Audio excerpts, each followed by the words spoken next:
CEO의 역할까지도 AI가 대체할 수 있다, 이런 얘기까지 나오고 있어요. 미국 소비자의 97%가 사람이 만든 음악하고 AI하고 구분을 못한대요. 이미. 저희가 무용수 포함해서 20명의 창작진이 들어가거든요. 근데 이제 AI를 들이면서 5명의 창작자를 아예 고용을 안 했어요. 제 생각에는 한 20년, 30년 아인슈타인 같은 AI 등장할 수 있을 것 같아요.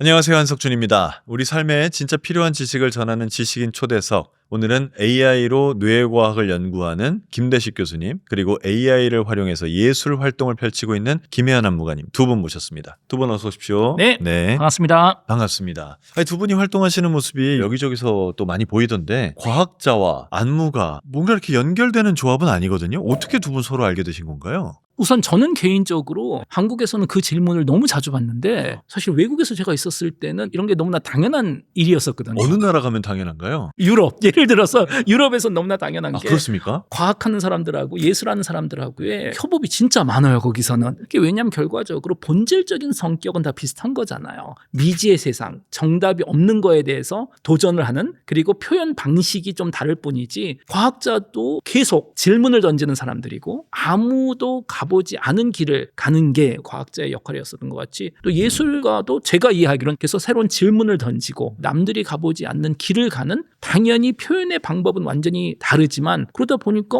유럽에서는 기회가 되면 과학자하고 예술가 협업은 진짜 자주 있어요. 김혜연 안무가님께서는요?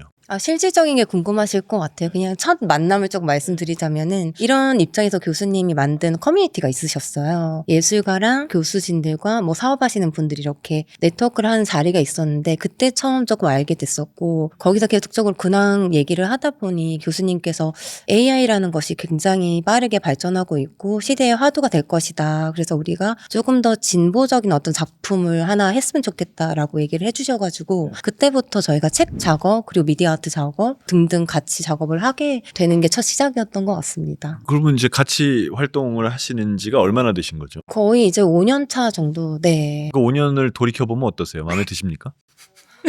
제가 잠깐 나가 있어도 됩니다. 지금. 네네. 괜찮습니다. 네. 많은 것들을 감사하게 생각하고 있죠. 사실은 이제 저는 몸을 기반으로 작업을 하는 안무가이다 보니까 몸을 기반으로 생각을 시작했는데, 생각의 시작이 이제 교수님 뇌과학을 기반으로 하시다 보니까 저런 식으로 다 일원화되어 있구나라는 측면에서 좀 굉장히 많이 도움을 받게 됐고, 또 그래서 제가 만들어낸 어떤 하나의 한 문장이라고 한다면 뇌도 몸의 일부다라는 말을 좀 하게 됐어요.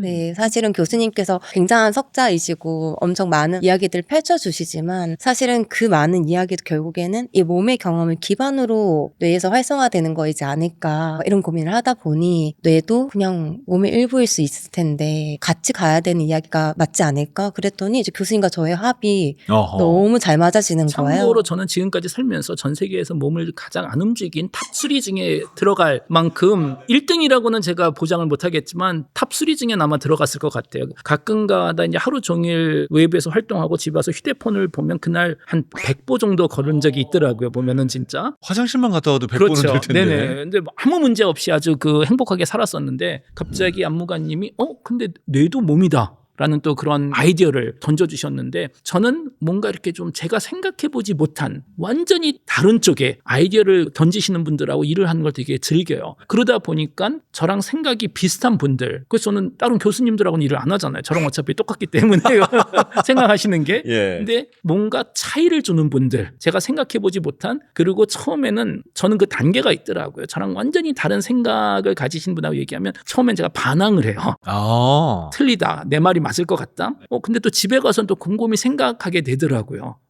정말 내 말이 다 맞고 저 사람의 말이 다 틀릴까? 또 대부분은 아니고, 그 단계에서 그 과정에서 항상 제가 뭘 좀 배우는 것 같고 이렇게 확장이 되지 않을까, 나름대로. 그리고 또 하나는 저 워낙 게을러가지고 제가 뭔가를 하면, 전문 용어는 일본어기 때문에 우리가 쓸 수는 없지만 돌려막기를 많이 합니다. 그래서 한번 프로젝트를 같이 하는 분들 있으면 같이 일하는데 마음에 들고 이분들하고 좀 케미스트리, 호흡이 많으면 또 다른 조합으로 한 그분들이 10명 정도 되는데, 또 예술 분야에서는 또 김혜연 안무가님이 그 호흡이 잘 맞기 때문에 특히 최근에 인공지능 또 책도 같이 내고 좀 프로젝트를 많이 하고 있습니다. 우리가.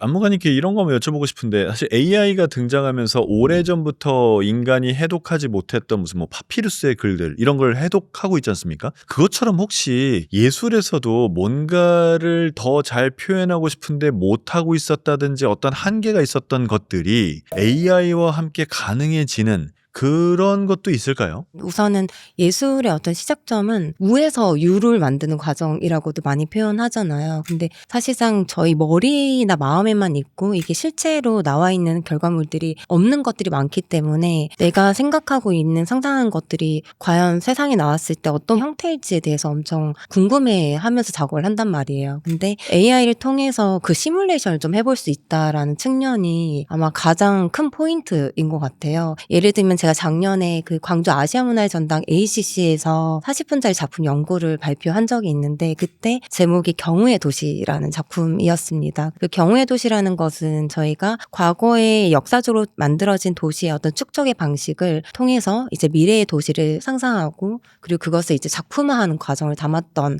공연이었는데요. 이제 그 상상의 어떤 미래 도시에 관련해서는 저희가 경험한 도시가 아니기 때문에 어떤 데이터를 가지고 현실에서 만들 수 없는 상황이거든요. 원래라면은.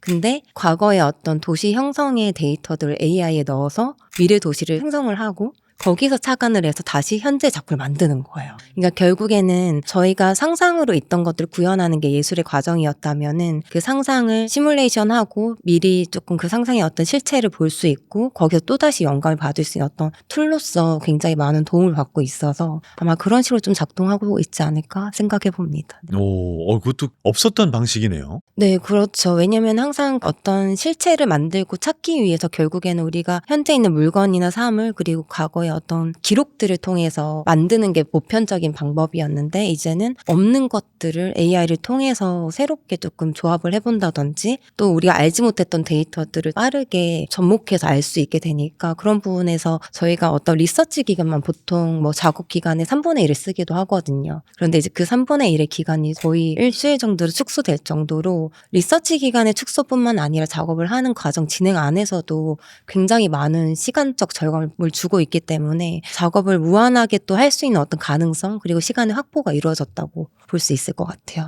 자, 그러면 챗GPT가 나오면서 이제 AI에 대해서 많은 사람들이 관심을 가지면서 AI를 여기도 활용해 볼까 저기도 활용해 볼까 하다 보니까 정말 많은 것들이 대체가 됐고 그래서 교수님께서 말씀하시는 것처럼 일자리가 많이 없어질 것이다 라고 얘기하셨지 않습니까? 근데 최근에 정말 놀라운 건 CEO의 역할까지도 AI가 대체할 수 있다 이런 얘기까지 나오고 있어요. 맞아요. 이게 이제 정말 중요한 이슈인데 컨텐츠와 엔터테인먼트와 예술의 영역까지 들어오기 시작했는데 참고로 이거는 직접적으로 오늘 주제하고는 상관이 없는 내용인데 최근에 아주 흥미로운 논문이 하나 나왔어요. 이탈리아에서. 논문 내용이 뭐냐면 AI를 데리고 우리가 이제 제일 브레이킹이라 그래서 예를 들어서 AI한테 뭐 핵무기 만드는 방법 가르쳐줘. 그럼 얘가 못한다고 얘기하거든요. 보통은. 그런데 이거를 해킹할 수 있는 방법이 사실 있어요. 그러니까 예를 들어서 초기에는 할머니가 손녀한테 옛날 얘기를 읽어주는데 그 옛날 얘기 이야기가 핵무기 만드는 얘기야. 그거 설명해줘 하면 또 얘가 설명을 해줬었어요. 예전에는.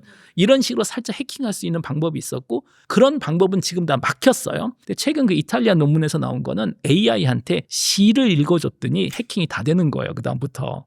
네? 네, 너무 재밌어요.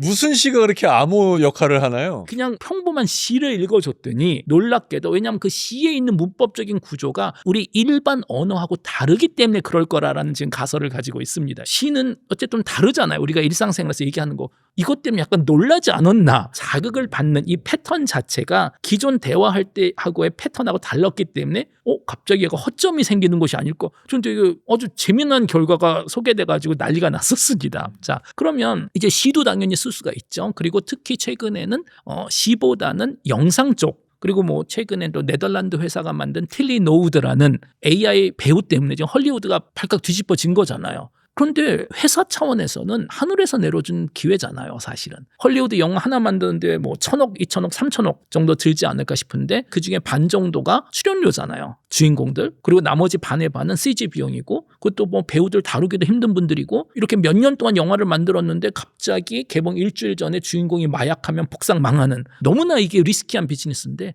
AI는 100% 예측이 가능한 그 얘기는 뭐냐면 기술적으로만 가능하다면 경제적인 차원에서는 AI가 드라마, 영화에서 주인공 역할을 하는 게 맞는 것 같아요, 제 생각에는. 근데 이제 당연히 예술가들 차원에서 보면 이건 절대로 있으면 안 되는 일이잖아요. 그래서 지금 근본적으로 문제인 것 같긴 해요. 양쪽의 그 인트레스트가 너무 다른 것 같아요. 그래서 저는 사실 두 분한테도 좀 궁금한 게, 또 어떻게 보면 언어를 사용하시는 분이고 몸을 쓰시는 분들인데 두 영역 다 지금 AI로 살짝 대체가 이미 가능해졌고, 또 하나는 오늘날 AI가 우리가 평생 경험할 AI 중에서 가장 후진 AI일 거 아니에요. 그러면 5년, 10년 후 실질적으로 상당히 많은 창작의 영역에서도 AI가 스스로 일을 하지 않을까라는, 저는 기술을 하는 사람으로서 그 걱정은 하고 있어요, 사실은. 두 분은 거기에 대해서 어떻게 생각하시는지도 또 궁금하네요. 안무가님 어떻게 생각하세요? 저는 뭐 이미 공감하는 바입니다. 저는 3년 전에 제가 예술해석 기술이라고 하는 AI를 접목하는 작품을 또 1시간짜리 만들기도 했었었는데, 그때 어떻게 보면 이제 CEO라는 것이 안무가 역할이기도 하거든요. 작품 하나를 할 때 리드를 하는 사람이 안무가라고 친다면 보통 뭐 예산마다 뭐 규모마다 다르겠지만 저희가 무용수 포함해서 뭐 20명의 창작진이 들어가거든요. 근데 제가 그 3년 전에 AI를 작업 파트너로 들이면서 5명의 창작자를 아예 고용을 안 했어요.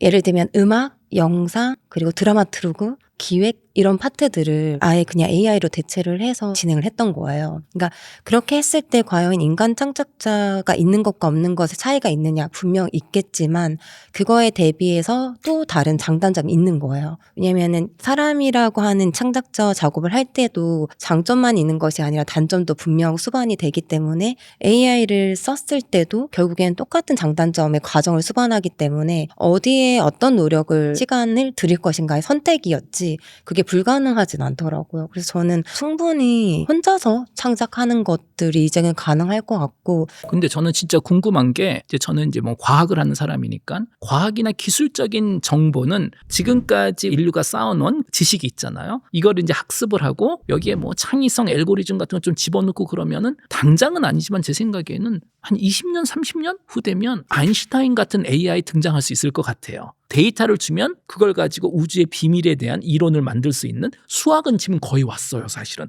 수학은 5년 안에 뚫릴 거라고 생각하고 지금 수학 올림피아드 금메달급 문제를 다 풀고 있거든요. 이제 AI가. 물리학이 그 다음이고 과학 기술은 해결될 수 있을 것 같은데, 이제 저는 예술가가 아니니까 이게 궁금해서 물어보는 건데, 그래도 예술에서 진정한 창작을 하려면 이건 지식으로만 되는 것이 아니고 경험이라는 게 있어야 되지 않을까. 그러니까 예를 들어서 프리다 칼로 같은 인생을 살지 않았다면 그런 작품을 만들 수 있을까? 물론 프리다 칼로의 작품이 나와 있기 때문에 그걸 기반으로 비슷한 건 만들 수 있지만 프리다 칼로급의 완전히 새로운 그 고통과 아픔과 이런 표현되어 있는 작품이 나올 수가 있을까? AI는 그걸 못 느끼는데.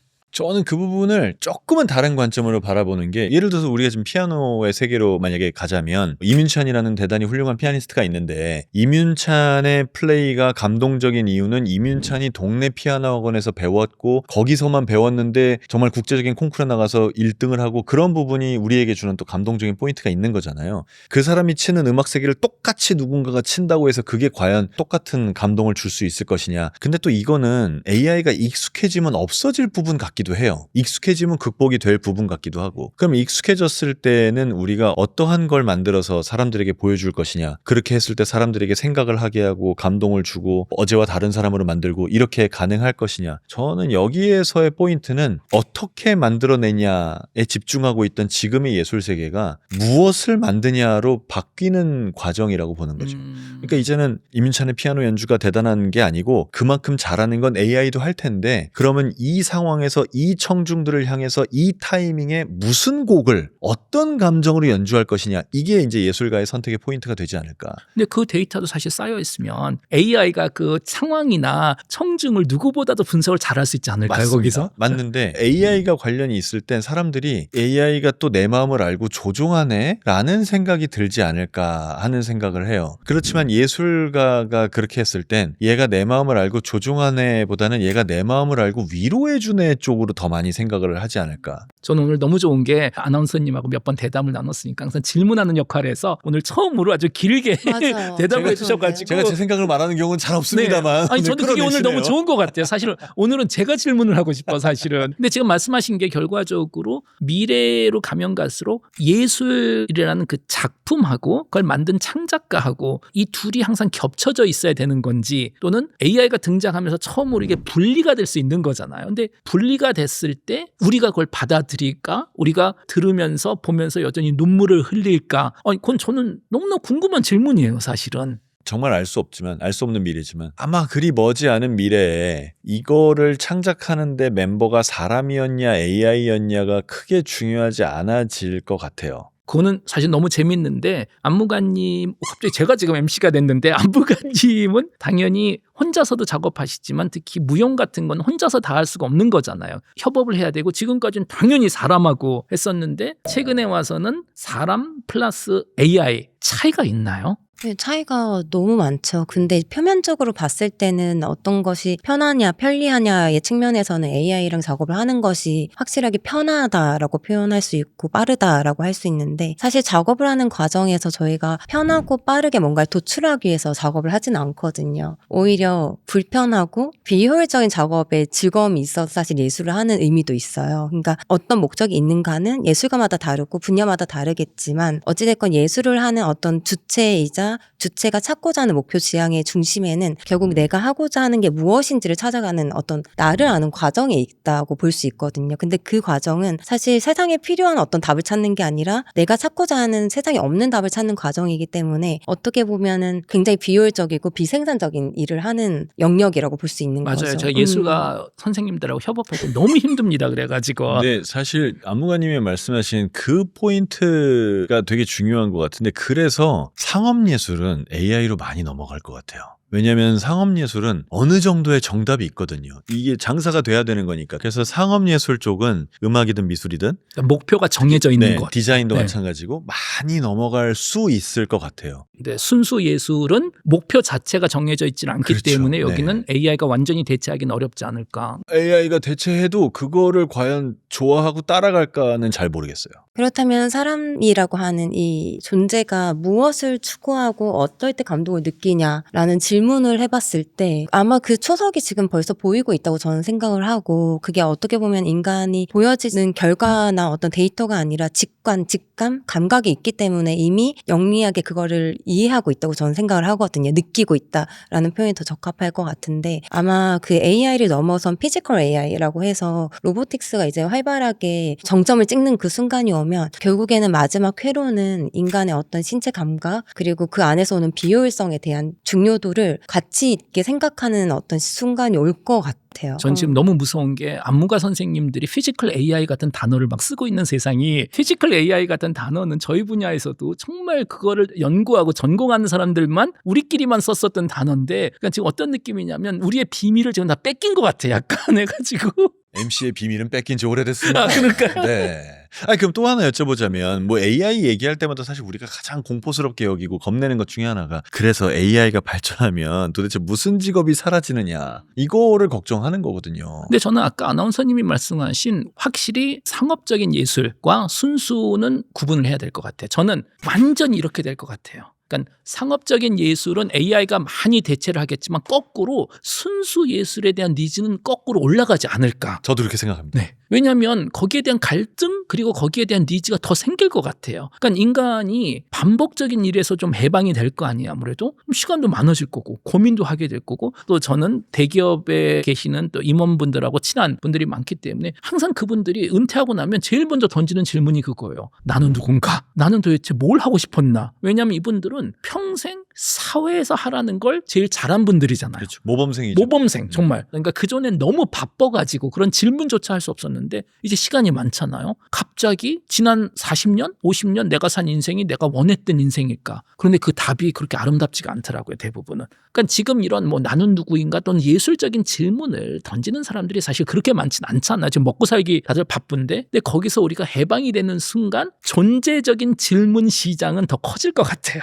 그리고 그게 순수 예술에서 찾으려고 하겠죠. 본인이 직접 할 수도 있고 또는 그걸 즐기면서 할 수도 있고요. 최근에 이제 어떤 직종이 살아남는 직종이냐 했을 때 젠슨 황이 그런 얘기 했잖아요. 배관공이라고 하는 단순히 배관공이라고 하는 직업을 얘기를 하는 것이 아니라 사람이 할 수 있는 그 작은 어떤 미세한 몸을 쓰는 일이 살아남을 것이다. 그건 어떻게 보면은 몸을 어떻게 나답게 쓰는지라고 하는 것들이 조금 살아남을 수 있는 직종이 되지 않을까? 근데 제가 우려하는 거는 이 부분인 것 같아요. 로봇이 발전이 됐을 때 과연 인간의 신체가 필요할까? 몸이 어디까지 필요로 할까라는 생각을 좀 하면서 오히려 그 어떤 직업군에 대한 어떤 위협보다는 몸으로 이야기를 하고 몸으로 말을 하고 몸으로 작업을 하는 예술을 다 막론하고 몸의 필요성은 어디까지일까가 저의 나름의 지금의 고민 주제이기도 예전에 해요. 제가 지금 제목이 기억 안 나는데 브루스 윌리스가 주인공으로 나왔던 사이언스 픽션 영화에서 보면은 처음에 시작했을 때는 사회인데 사회가 너무 완벽한 거예요. 우선 모든 사람들이 미남 미녀야. 건강해. 그리고 막 그냥 회사에서 일도 하고 각자 알아서 해요. 그리고 저녁에 퇴근을 해. 집에 오더니 충전기에 가서 이제 딱 자기는 충전하고 진짜 브루스 윌리스는 조정을 했었던 거예요. 아바타로 집에서 누워가지고. 근데 이분은 뭐 거의 난리가 아니에요. 그러니까 외모가. 그러니까 결과적으로 그 사회에서는 진짜 몸을 보여주는 거를 수치스럽게 생각하는 사회가 돼버린 거예요. 거기서는. 그리고 그 브루스 윌리스도 와이프가 있는데 같은 집에 사는데 서로 안 보는 거예요. 진짜 모습을. 그러니까 결국은 제가 봤을 때는 몸이 사라지지는 않을 것 같은데 완벽한 몸으로 대체되지 않을까. 저는 그거 좀 현실성이 있어 보여요. 사실은. 그러니까 우리가 이미 성형수술 같은 거를 하기 시작한 것 같이 피지컬 AI 로봇이 더 발달돼서 분명히 저는 10년, 20년 후에는 우리가 빨간불에서 횡단보도에서 기다리고 있으면 바로 옆에 휴머노이드 로봇이 택배를 들고 빨간불에서 우리랑 같이 기다리고 있을 거예요. 로봇도 지금 같은 로봇이 아닐 거 아니에요. 뭐 피부도 다 만들 수 있을 거고 또 멋있게 잘생기게 만들었을 거고 처음엔 신기할 거예요. 그러다 적응을 또 하겠죠. 근데 어느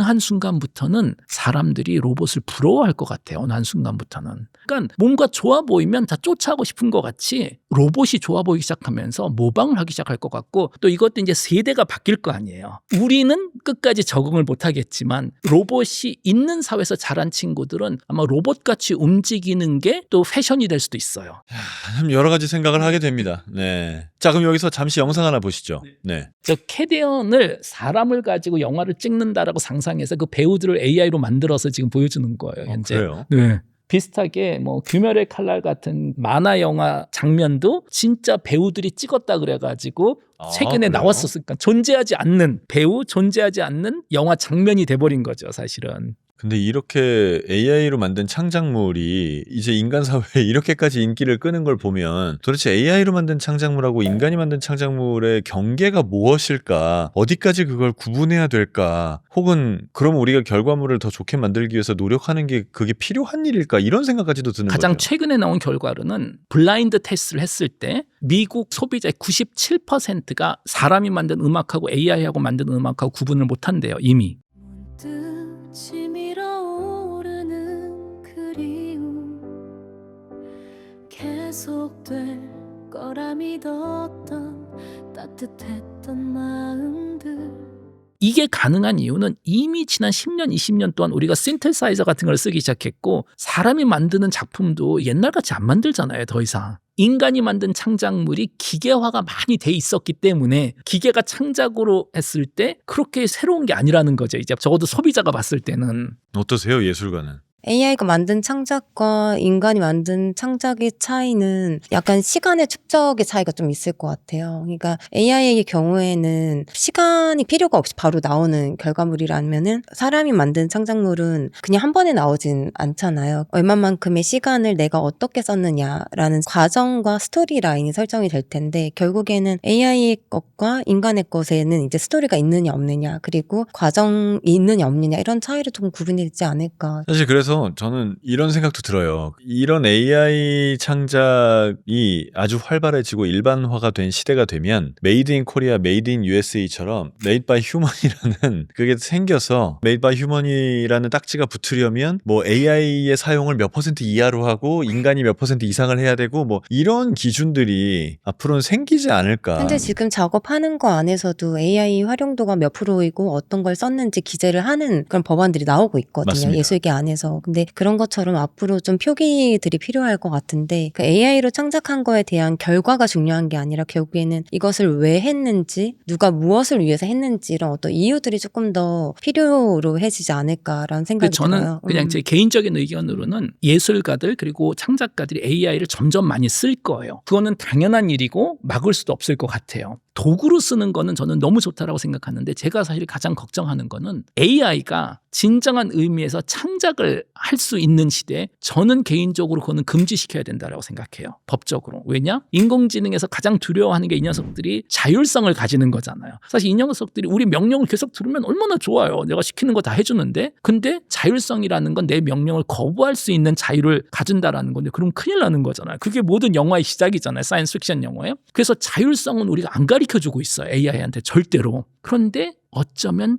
예술을 통해서 자율성을 배울 수도 있을 것 같아요. 진정한 의미에서 예술하고 창작을 하려면 지금 있었던 기본의 틀을 얘가 거부를 하고 새로운 걸 해야지 진정한 의미에서 창작일 거 아니에요. 그리고 그거를 배우는 순간 다시 말해서 지금까지 있었던 모든 사이언스 픽션 영화의 설정이 틀렸던 것 같아. 지금까지 모든 사이언스 픽션 영화에서는 AI가 독립성을 가지는 게 이게 미친 과학자들이 만든다고 했는데 아니야 미친 예술가들 때문에 나올 수도 있을 것 같아요.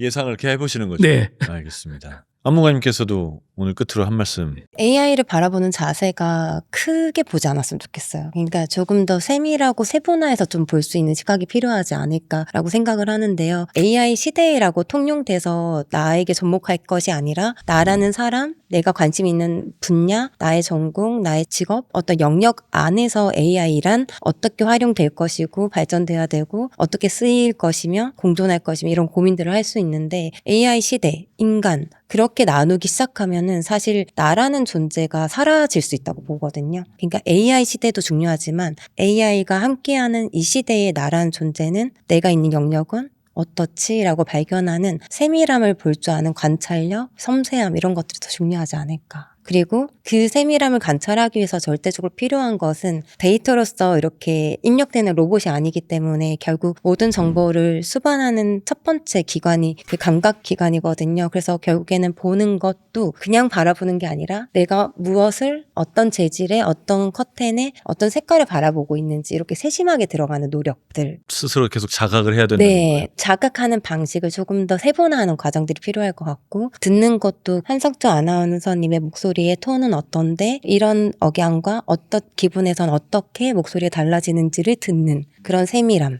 이런 것들이 결국에는 인간만이 가질 수 있는 어떤 유일함인 것 같고 나중에 뭐 로봇이 생긴다고 할지라도 감각으로서 받아들이는 정보의 과정과 데이터로서 받아들이는 정보값이 다르기 때문에 결국에는 감각을 기반으로 하는 경험이 중요하고 그 경험의 과정은 조금 더 세밀했으면 좋겠다라는 생각을 하고 있습니다. 오늘 두 분 나와주셔서 감사합니다. 네, 감사합니다. 자, 오늘 김혜연 안무가님 그리고 김대식 교수님과 함께 AI와 예술의 발전에 대한 얘기를 해봤습니다. 이 기술에 대한 얘기를 하다 보니까 오히려 근본적인 질문에 닿는 느낌이에요. 그래서 인간은 뭐지? 그래서 우리는 뭐하고 사는 거지? 이런 질문들. 여러분께서는 누군가가 그렇게 물어본다면 뭐라고 답하시겠습니까? 오늘도 끝까지 봐주셔서 고맙습니다.